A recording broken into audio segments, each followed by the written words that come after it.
Selamat sore semuanya. Oke, selamat sore teman-teman semua.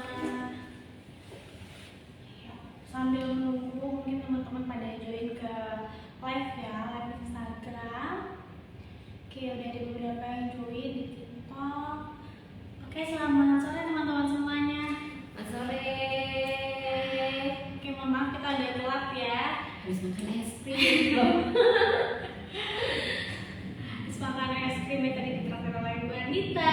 Yuk sini yuk. Sebelah ada promo nih es krim itu malah ini Oh, es es krim. Tapi enak banget es krimnya, cukupnya kerasa banget. Cuma 7.000-an lagi. Iya, tadi sampai habis setengah jam ya Bu ya, baru habis. Iya, dan gede banget. Itu baru habis setengah jam. Kalau kalian penasaran bisa banget nih, kalian datang ke kantor Pipi terus cek satu rumah dua tempat setelah Pipi. Jadi Pipi sebelah ada sesuatu, nah sebelahnya lagi yang lagi diskon promo es krim, gede banget es krimnya dan coklatnya yummy. Oke, ini pada ngiler ya ngomongin es krim. Jadi pengen es krim juga nih langsung sharing Pipi. Ini kita langsung masuk ke topik. Oke teman-teman, selamat sore. Bagaimana nih kabarnya sore hari ini? Masih luar biasa ya, mumpung nggak hujan nih. Kalau di sini sih nggak hujan. Alhamdulillah ya. Iya, kemarin nggak hujan biasanya hujan. yang baru tuh seharian hujan. Apalagi hari Jumat sore hujan. Kan macet. Untuk ini alhamdulillah belum hujan ya. Oke ya, teman-teman yang udah ada beberapa yang join, kembali lagi ya di sesi sharing kita. Terakhir kita sharing bulan September ya. Pertengahan September kita sharing-sharing tentang parenting, dan sore hari ini kita akan balik lagi nih ngomongin tentang parenting gitu ya. Oke, mungkin karena ini tahu sini aja Bu.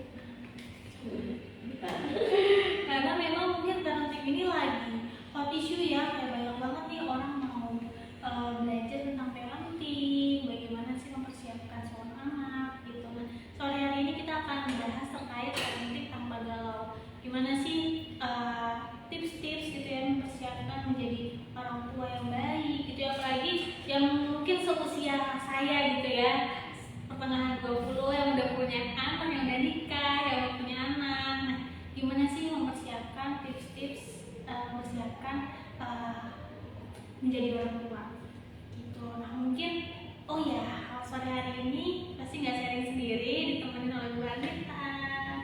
Halo. Ya. Rutin banget ya sama Bu Anita ya sharing bareng. Oke, Ibu boleh dong cerita nih gimana sih pengalaman Ibu waktu dulu mungkin baru pertama kali jadi orang tua ya? Pengalamannya biasa aja. Jadi Kayak persiapin apa, terus kira-kira ketakutannya tuh apa?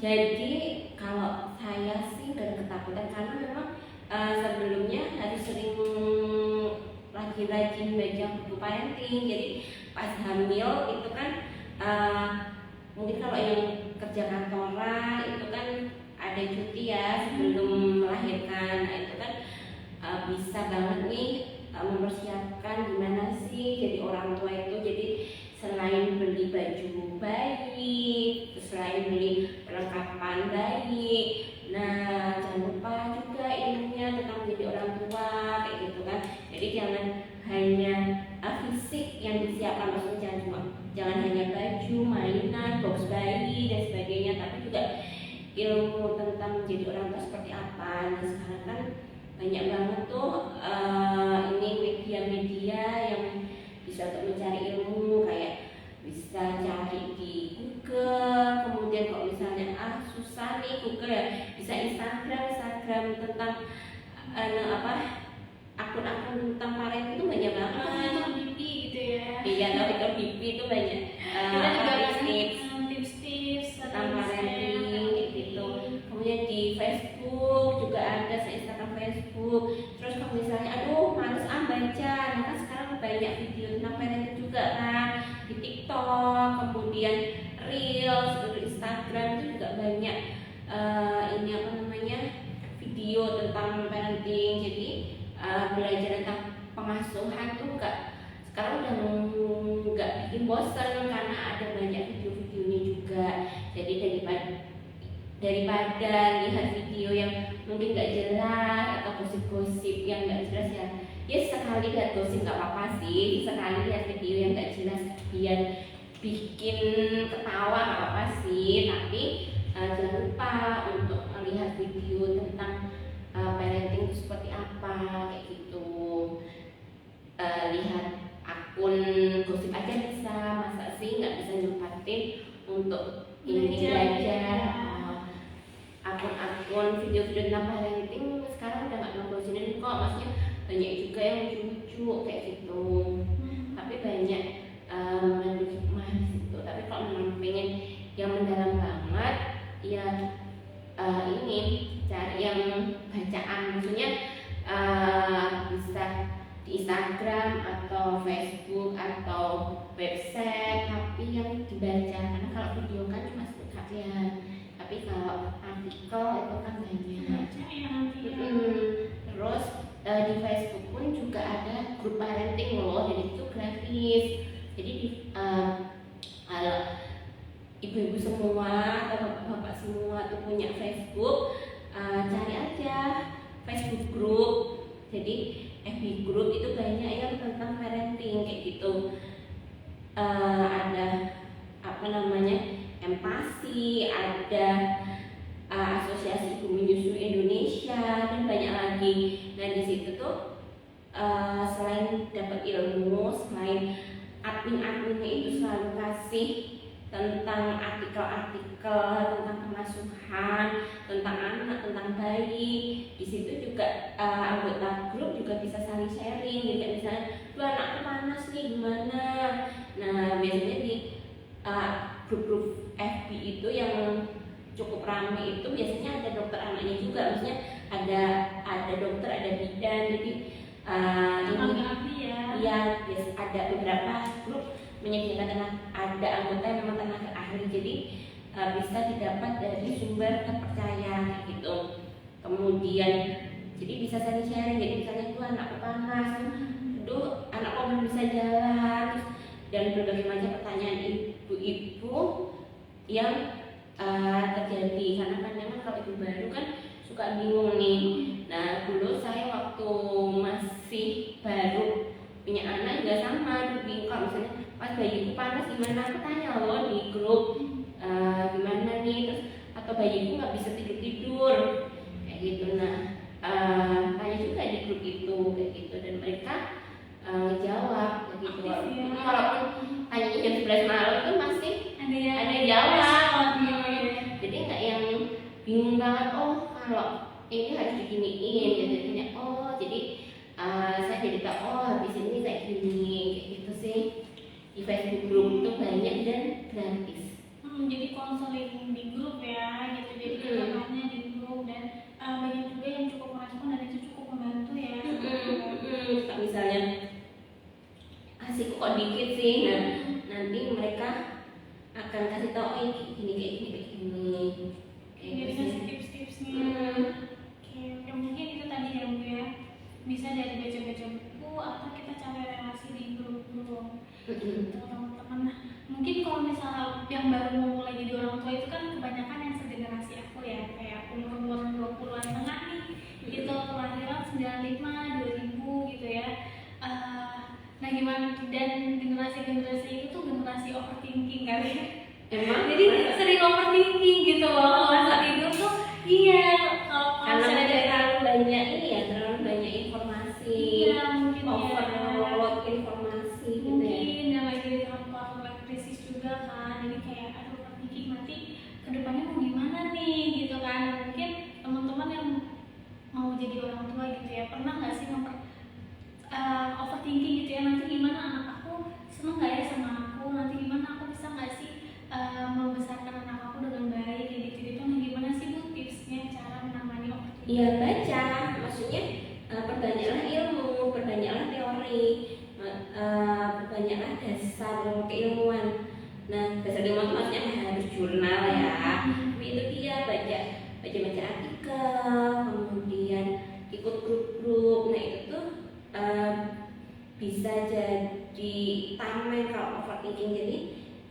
punya bahan atau dasar, oh nggak boleh kayak gini karena teorinya kayak gini gitu.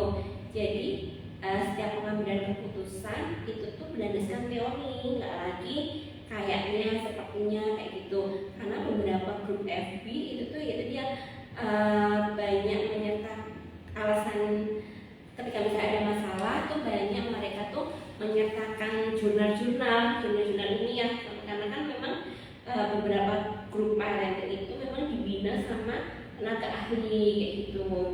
Jadi misalnya demam kamu tuh harus kayak gini karena menurut jurnal kedokteran kayak gini gitu. Makanya kita cari grup Facebook sih kayak gitu. Tapi yang nggak overthinking, jadi perbanyaklah teori.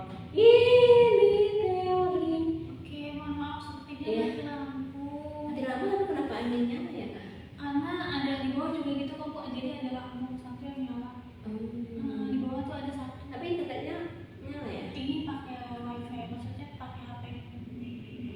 Pakai dari HP. Dari HP. Mungkin kalau misalnya waktu itu tuh pernah mati lampu, sinyalnya juga ikutan down. Semoga ini nggak down ya. Mungkin YouTube-nya aja sih yang mati. Karena YouTube-nya kan harus terkonek dengan casan. Jadi mungkin YouTube-nya yang mati ya. Nggak apa-apa, nanti dari YouTube bisa kita share ulang ya yang live di Instagram dan TikTok-nya. Oke, mungkin bisa dilanjut ya Bu ya. Mungkin pokoknya perbanyaklah teori, itu perbanyaklah baca. Jadi ketika misalnya ada kejadian tak yang langsung pakai perasaan, jadi ada data ada evidence base-nya, ada teorinya ketika melakukan sesuatu kayak gitu sih. Gitu ya, jadi kita gali dulu juga nih ilmunya seperti apa, kita baca-baca juga ya literasi literaturnya, terus kita juga cari tahu dari pengalaman tadi ya, kita cari relasi di grup, mungkin grup yang ada tenaga ahlinya, jadi kita tahu nih sharing ya kira-kira penanganan yang tepat itu seperti apa. Yang penting jangan panik ya. Karena kalau misalnya kita panik tuh udah buyar gitu ya, jadi kitanya juga harus tenang biar anak tenang. Kadang kan ada ini ya peribahasa bukan sih, atau hanya istilah, jadi ibu yang bahagia itu jadi anak yang bahagia berasal dari ibu yang bahagia ya, karena kan emosi itu menular kan pernah juga kan diceritakan di channel yang minggu kemarin. Jadi emosi itu menular ya, nggak hanya anak kecil, orang dewasa pun kayak gitu kan. Ketika misalnya temannya lagi bahagia, kita pasti akan tertular bahagia. Tapi kalau temannya sedih atau teman kita tuh mengeluh terus, pasti kita bawaannya juga ikut bete gitu kan. Nah makanya sebisa mungkin bergaulnya sama orang-orang yang bahagia gitu kan, biar kita tertular bahagia. Tapi kalau bergaulnya sama orang yang marah, bete, nah lambat laun sifat kita juga akan menjadi pemarah dan betean gitu.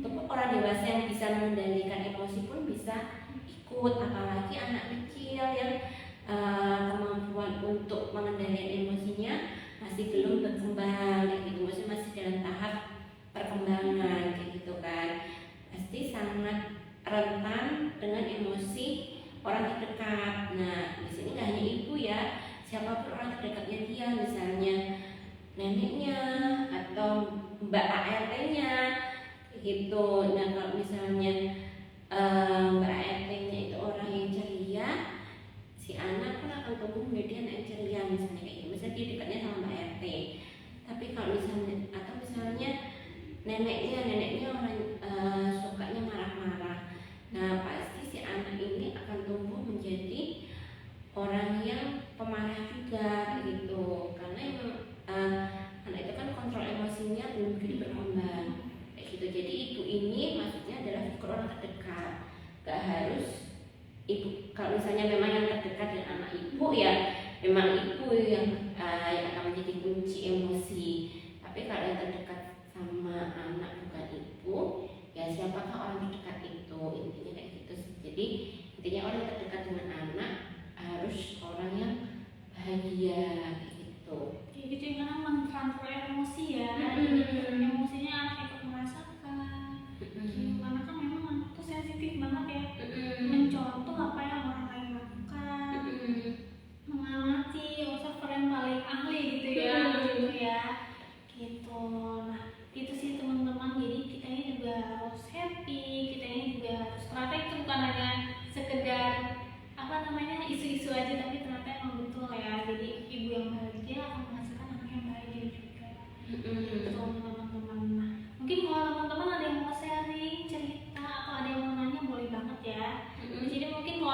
lampu juga di rumahnya.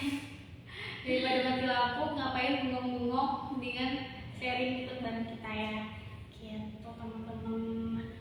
Mungkin sambil nunggu teman-teman nih ada yang mau bertanya, aku ada yang mau nanya gimana sih cara kita ngadepin ini Bu, kayak mungkin ada ya kayak apa ya, perkataan orang tua yang mungkin apa ya, orang-orang zaman dulu gitu loh Bu, kayak anaknya nanti diginiin kalau nggak gini nanti gimana gitu ya, atau nggak pamali gitu. Nah itu gimana sih Bu cara kita menghadapi hal-hal seperti itu?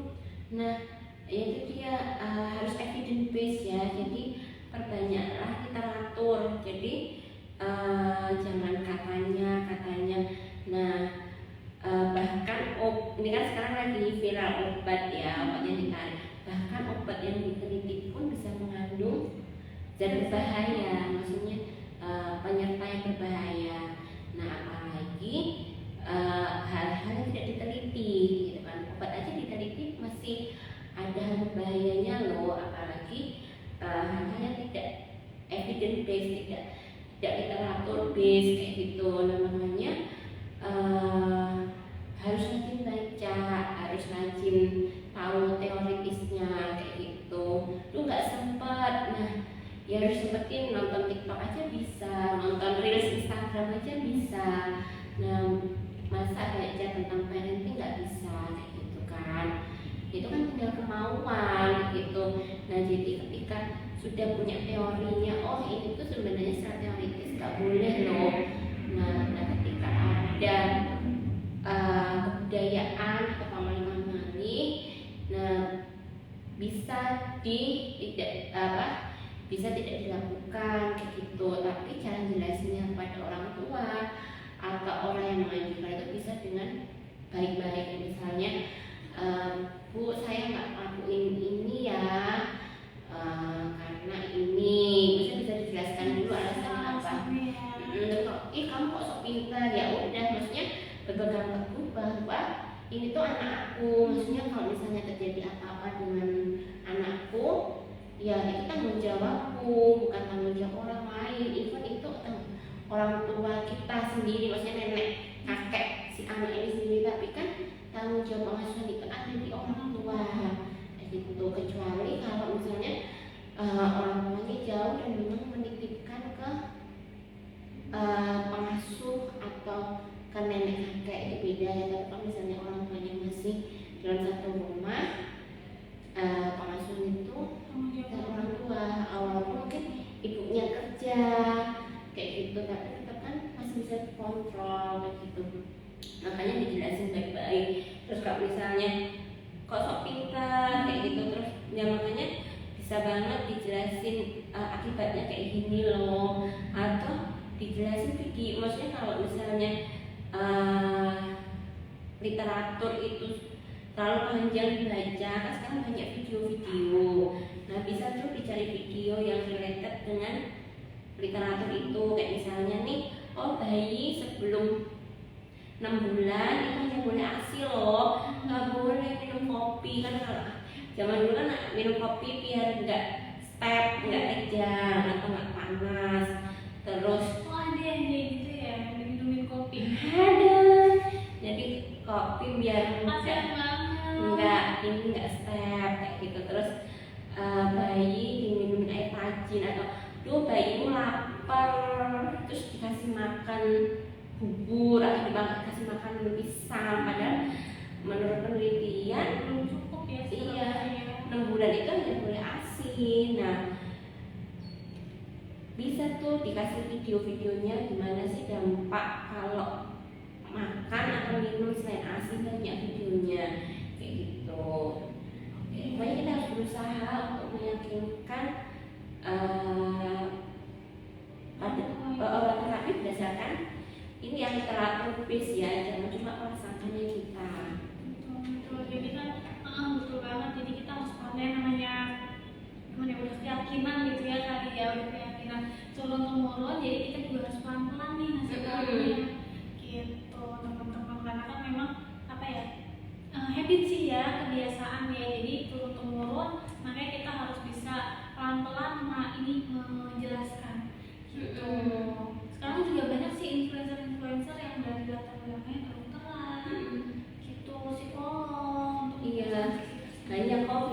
maksudnya, tapi cari dulu literaturnya, lalu video gitu sih. Jadi biar lebih, kalau orang tua kan kalau baca terlalu panjang itu kan males ya. Nah kalau dikasih video itu kan masih oke. Kadang orang tua kan kalau zaman sekarang kan beberapa udah punya WA.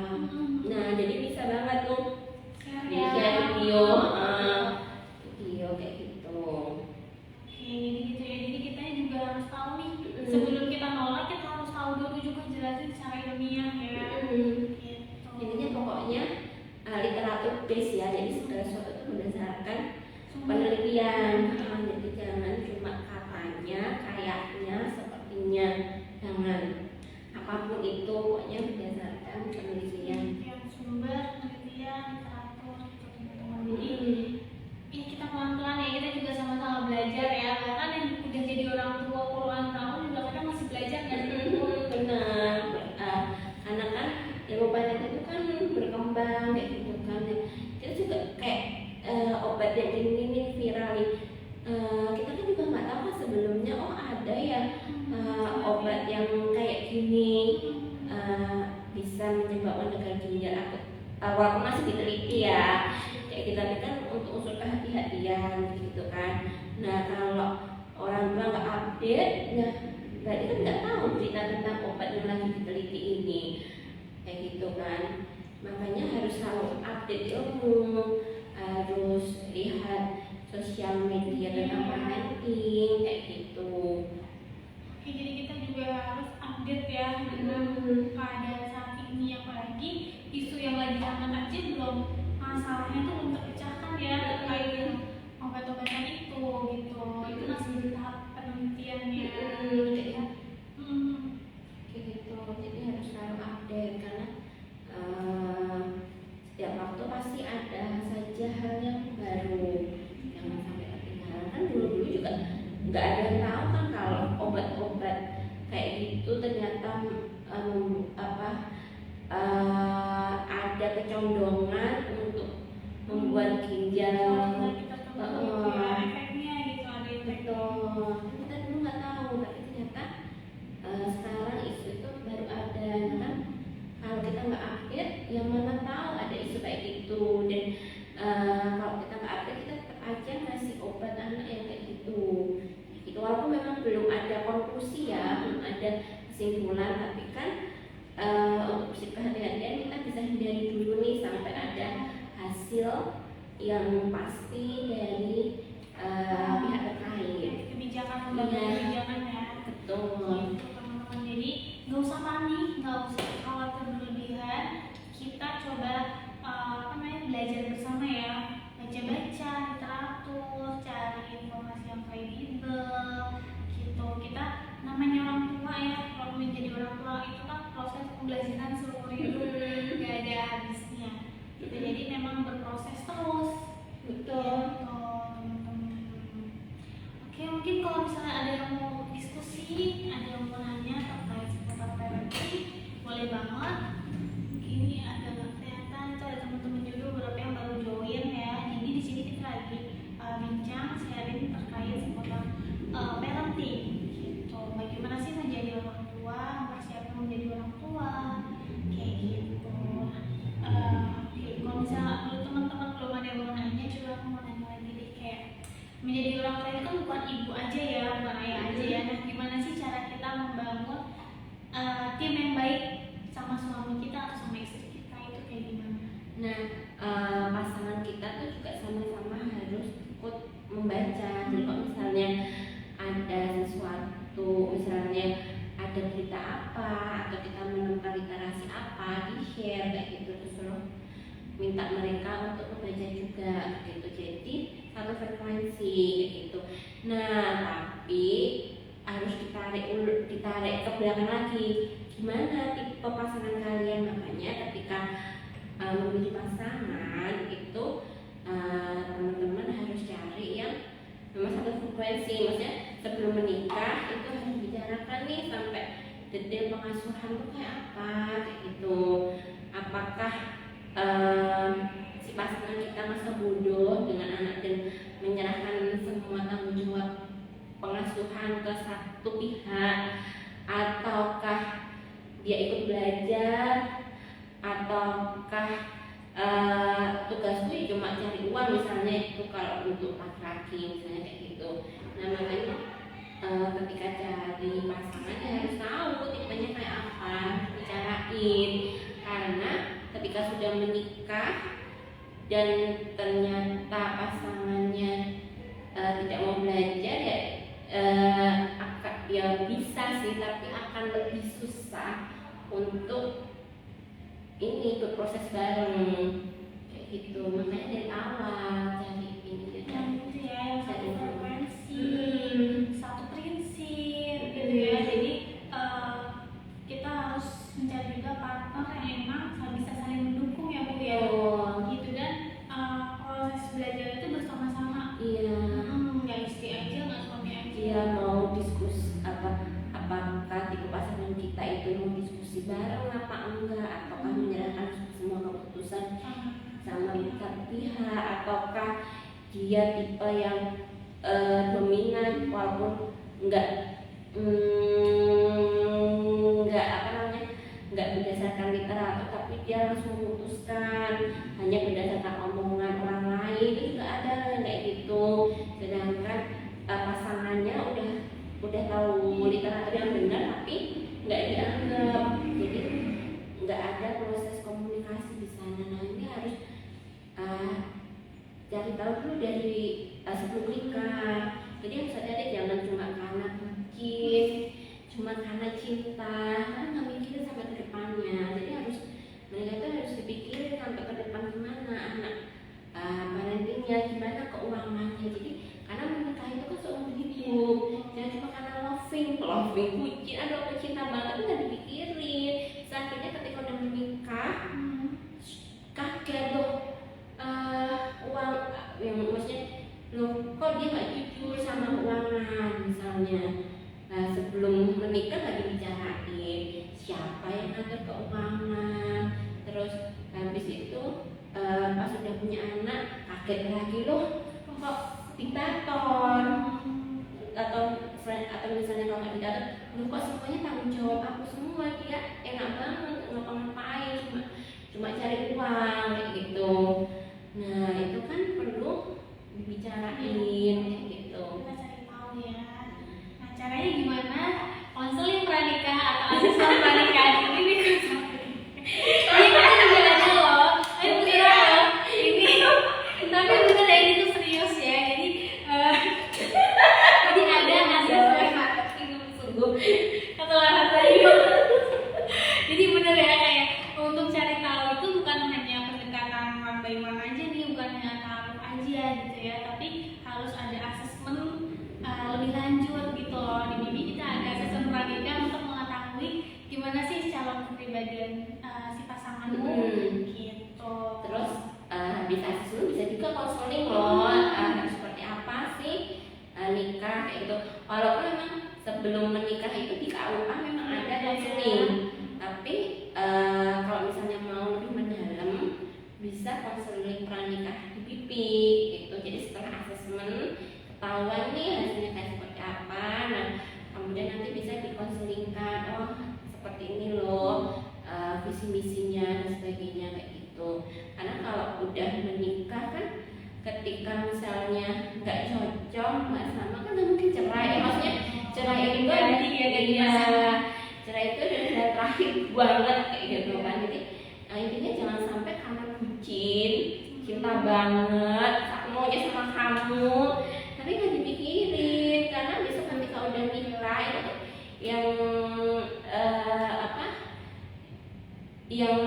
yang penting itu nggak lagi, maksudnya cinta itu memang bisa penting, tapi ada rentetannya yang lain, kayak gimana cara ngasuh anak itu yang paling penting, keuangan kayak apa, bahkan kadang sampai sekolah, misalnya anak sekolah pun kalau nggak satu visi bisa ribut loh. Ya, misalnya suami pengennya masuk pesantren misalnya, si ibunya masih sayang sama anaknya nggak mau, si anaknya nggak mau juga, tapi si ayahnya karena nggak mau diajak diskusi, ditator, akhirnya harus masuk pesantren. Padahal anaknya sendiri nggak mau, misalnya nih anaknya nggak mau, ibunya juga nggak rela, terus nanti kan kayak memaksakan pendapat dan sebagainya. Itu cuma salah satu contoh ya kayak gitu. Tapi kalau misalnya didiskusikan kan enak, ada solution. Apakah cari pesantren yang bisa ditengok, misalnya yang tiap minggu ditengok, kan ada kan pesantren yang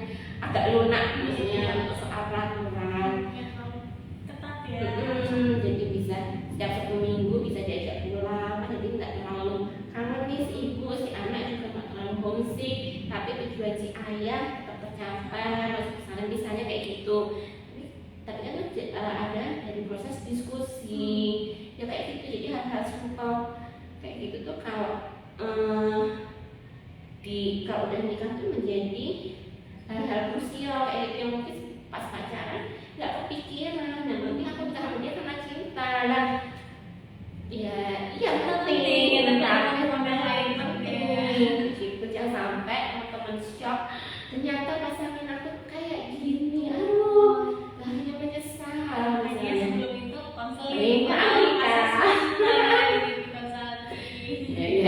Oke. Gitu teman-teman. Oke, aku mau cek dulu nih bukan aja ada yang nanya. Aku ngintip-ngintip. Soalnya dari sini nggak kelihatan.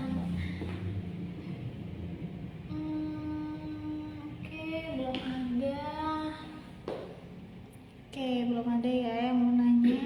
Oh, yang join udah lumayan banyak nih. Di sini Ini lagi apa? mati lampu. Ini Instagram DP, ini Fitur, ini TikTok. Ini YouTube. YouTube kan lewat karena kita lagi mati lampu.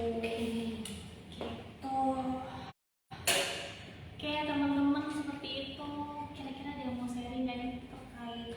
Iya nih bulan depan mau nikah gitu ya. Ya boleh juga sharing gitu ya di sini. Karena kalau misalnya udah punya pasangan kita nggak bisa balikin ya. Dibalikin gimana nggak bisa. Apalagi mau aja nggak boleh dibalikin kalau ada perjanjian. Iya gitu ya. Ini kan bukan di e-commerce yang bisa dibalikin. Jadi kita harus betul-betul perhatikan calon pasangan kita ya Bu. Gitu. Kayak apa? Terus, nah kalau misalnya tadi kata Mbak Fira, kalau sebulan mau nikah itu gimana? Udah kadung nih, udah mau disebar persiapan. Ya berarti teman-teman harus mulai duduk bareng nih sama pasangan tentang keuangan, tentang pengasuhan seperti apa, dan banyak harus mau tinggal di mana nantinya. Jangan sampai misalnya si istri maunya punya tinggal sendiri, entah mau ngontrak atau apa, tapi suami ternyata maunya tinggal sama orang tua, kan jadi nggak sinkron kan. Nah itu perlu didiskusikan hal-hal yang sesimpel itu kayak gitu. Jadi dicari jalan tengahnya. Belum terlambat kalau yang mau nikah sebulan atau yang mau nikah 3 hari pun belum terlambat kalau memang punya kemauan untuk diskusi gitu. Karena kan memang generasi yang baik lagi dari orang tua yang siap ya. Jadi sebagai orang tua kita juga harus siap persiapkan kita menjadi orang tua yang baik, orang tua yang siap yang merawat anak-anak kita nanti gitu teman-teman. Makanya kita jangan sampai menyesal, karena menyesal itu pasti belakangan. Kalau depan namanya pendaftaran, boleh banget daftar konseling di BP daripada penyesalan di belakang. Ya lebih baik pendaftaran asesmen center. Asal saya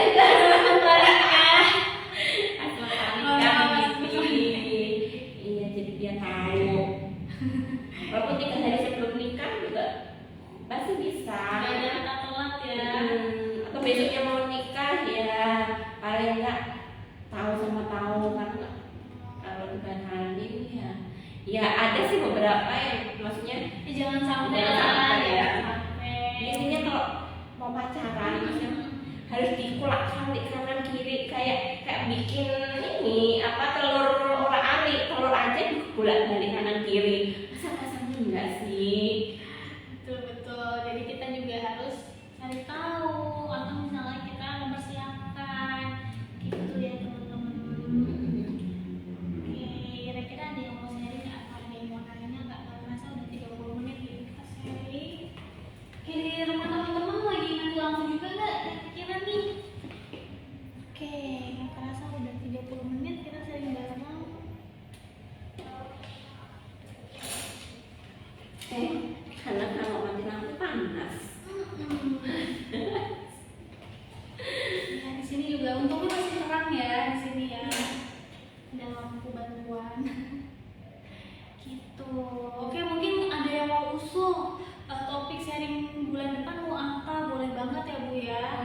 Boleh share di komen atau di DM Instagram, Mhm. di DM TikTok atau DM Facebook boleh juga.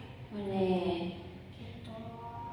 Emang kita lagi bahas parenting ya. Kalau kemarin-kemarin kan tentang kerja.